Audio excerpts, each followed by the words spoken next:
everybody. Welcome to the next installment of Journey Through John. I'm sitting outside in the woods up in the back of my house, and it's raining outside. It's just kind of a peaceful time to hear the birds singing, and I figured what better time than to get into the Word with some of my friends. I also wanted to point out that a couple of my friends, Kat and Tim DeWeese, got me this little leather-bound Gospel of John. Thanks so much. It's really neat. I'm actually pretty excited about this. The pages are waterproof even, so I can be out here in the rain and nothing gets ruined. So it's fantastic. Thank you so much. As we're journeying through John, it's neat to get the little book of John. So thank you. Today we're actually entering into a new chapter, chapter 10, as we journey through John. Once again, bite-sized chunks of scripture, brief discussion, and a little challenge at the end. And we'll be going through verses 1 through 6, and this is where Jesus gets into a conversation about being the good shepherd. And as he's going through this, we see once again, as the thread through John, where people just don't quite get what he's doing, who he is, and how this all works together. Some guys have an idea, some do not, and sure enough, we find out more of that today as we dive into chapter 10, verses 1 through 6. And it says this, Jesus speaking says, "Truly, truly, I say to you, he who does not enter the sheepfold by the door, but climbs in another way, that man's a thief and a robber," because why wouldn't he use the gate, right? "But he who enters by the door is the shepherd of the sheep. To him the gatekeeper opens. The sheep hear his voice, and he calls his own sheep by name and leads them out. When he has brought out all his own, he goes before them, and the sheep follow him, for they know his voice. The stranger they will not follow, but they will flee from him, for they do not know the voice of the strangers." This figure of speech Jesus used with them, but they did not understand what he was saying to them. Once again, they just don't get it.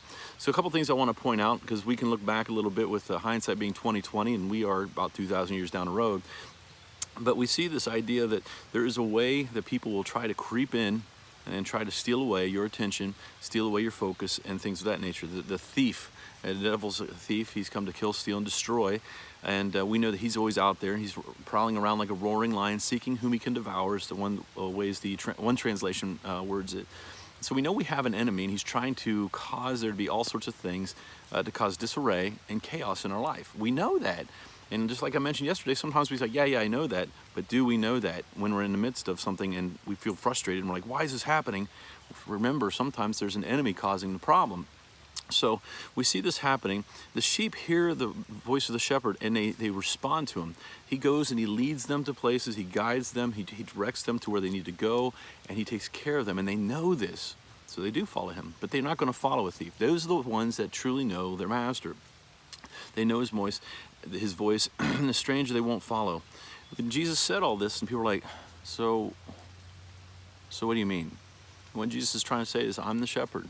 The people who follow me are the ones who understand that I'm the Messiah. They understand that. And what we just talked about yesterday, and once we've been talking through the whole book of John, is that sometimes people just didn't understand who Jesus was. And sometimes, just like Peter, I don't understand everything, but I trust you, so I'm going to follow you, just like the sheep would. And Jesus is pointing out that there are some of you that just aren't following me, because you don't even know that I'm the shepherd. And I like the other part of this. The gatekeeper opens to the shepherd, and the shepherd goes in by the door.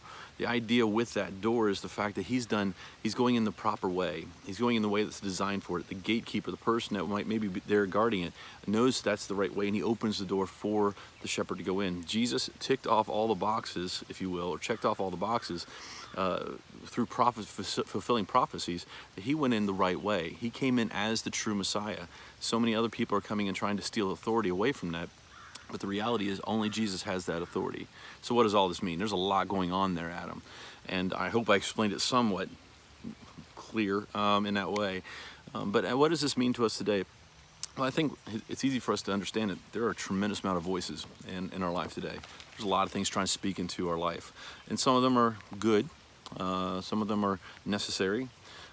We have children, we have spouses, we have jobs where we have authority over us.